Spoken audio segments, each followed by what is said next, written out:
Welcome to Space Crew, a real-time strategy game that is a blast to play. In this game, you need to manage your crew on board your spaceship as you navigate through space, simultaneously fighting enemies, managing repairs, and completing objectives. I have always loved space and the sci-fi genre, and Space Crew sucked me right in and kept me engaged until the very end. It has a perfect blend of action, chaos, and strategy that creates a memorable experience for all who play it.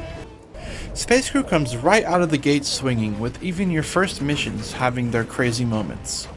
After completing the tutorial, we jumped right into the gameplay loop that this game has to offer. Complete missions to earn money, upgrades for your ship, and level up your crew. Along the way, progressing the main campaign, which is centered around finding a way to stop the phasmids from attacking Earth. After completing a few missions, my first two trophies popped. One for destroying 25 phasmid ships, and one for destroying 50 phasmid ships. Soon after, we ran into one of the more dangerous types of phasmid ships. This ship type can latch onto your airlock and unload some phasmid fighters to damage your ship from the inside, as well as injure your crew. Luckily, I had some guns on board, and after repelling 10 boarders, we earned our next trophy. This was soon followed by me earning a trophy for destroying 100 phasmid ships. Now, Space Crew has a mechanic called hyperjumping, which allows you to jump from one part of the system to another. The catch is that it diverts power to your engines, and if there are enemy ships in your vicinity, the hyperjump will take longer to charge. Knowing this, I charged up my hyperjump and waited for some enemies to warp in so I could earn our next trophy for hyperjumping away from enemy fighters. The phasmids also have elite fighters known as champions. These enemies have stronger guns and shields, and they also have a chance of appearing on any mission. Once you have encountered one of the 8 champions, you gain access to a mission which lets you directly hunt them down. After destroying our first champion, we got our next trophy. Soon after, we earned a trophy for extinguishing 25 fires, which are typically ignited following the ship taking some heavy damage from the phasmids. During one of our missions, we ran into the biggest enemy ship I have encountered up to this point. None other than a phasmid mothership. These huge dreadnoughts are equipped with shield generators, lots of guns, and they can call many reinforcements to their location. After defeating this mothership, we popped another trophy. This was soon followed by a trophy for defeating our 500th phasmid ship. The campaign has 3 main phases. The first is fighting phasmids in our home solar system. After completing the first phase, we popped another trophy and moved into fighting in deep space for phase 2. As I continued to work my way through the story, we earned a couple more trophies. One for killing 50 phasmid boarders, and one for repairing the reactor after it has gone subcritical, as well as one for extinguishing 50 fires. I then decided to go for 2 trophies that sounded easy, but also slightly risky. Essentially, for these 2 trophies, I needed to eject a crewmate out of the airlock, and then retrieve them before they suffocate in space. So I suited up my unlucky crew member and shot him out of the airlock, popping the first trophy. We then quickly locked onto his position and safely returned him to the airlock, earning the second trophy. On my way to finishing phase 2 of the campaign, I earned a trophy for extinguishing 50 fires using the airlock to decompress the ship. Soon after, I completed phase 2 of the campaign and moved into phase 3.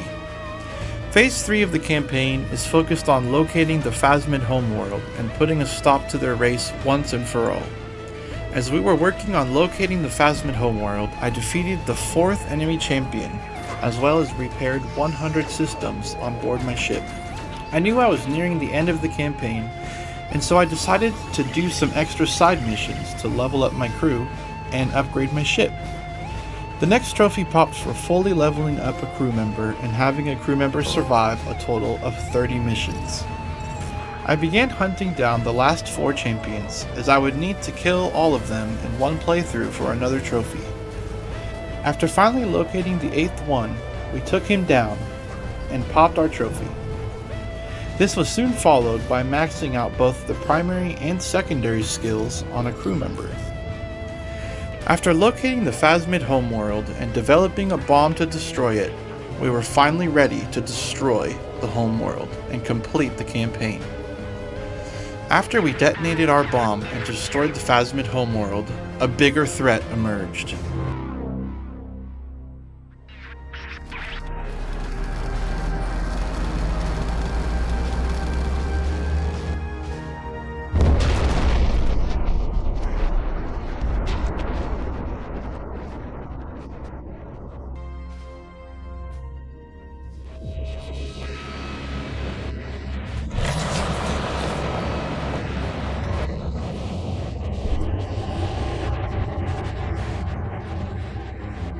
The Phasmid Queen was heading straight for our very own solar system, and we needed to stop her. After fighting through many Phasmids, we arrived at the Phasmid Queen, and realized there was only one way to stop her. I had to make the difficult decision to sacrifice my maxed out ship and fully leveled crew to save the Earth and earn our next trophy for finishing the campaign. That left me with just 5 more trophies to clean up for the Platinum, so I began working on those. The first one was to save 1 or more crew members from certain death using escape pods. That one was pretty easy. Essentially, I just loaded up my crew in escape pods and let the Phasmids have a heyday on my ship. Next up was to have my ship destroyed by a black hole. It was a pretty awesome animation and another easy trophy to pop, as long as you're okay with sacrificing your ship and crew. Next up, I needed to lose my ship to a reactor going critical. I had the engineer rig it to self-destruct, and that trophy was in the bag. Our next one was for completing a mission with 2 or fewer crew members surviving. For this one, I completed a mission and then shot all my crew into space as I was docking at Athena Station. Pretty morbid, but this is what we do for Platinums. Now, the last trophy I needed was one that I was sure I had completed multiple times by now. It's for recovering abandoned cargo. I spent a few hours running missions and trying to get one to spawn with no luck. I managed to grab purple cargo boxes, but these seemingly didn't count for this trophy. I was super disappointed and afraid that I wouldn't be able to achieve this Platinum. I even took time to look at forums, and I saw others had this problem too, and some never got the trophy to pop. At this point, I was losing hope, but I refused to give up. I started a brand new save, hoping that my old save was bugged. After playing for a few hours, I finally found an orange cargo pod and returned it to Athena Station. The only thing is that the trophy still didn't pop.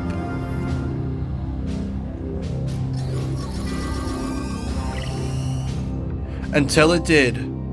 It did count! Yes! Yes! I was so happy and relieved. Alongside of it was our beautiful Platinum trophy for Space Crew. Space Crew is overall an amazing game with a gameplay loop that can become repetitive at times, but the high stress combat is very rewarding. I would definitely recommend it to anyone to give a shot. Thank you so much for watching, and let me know what you think of this next Platinum.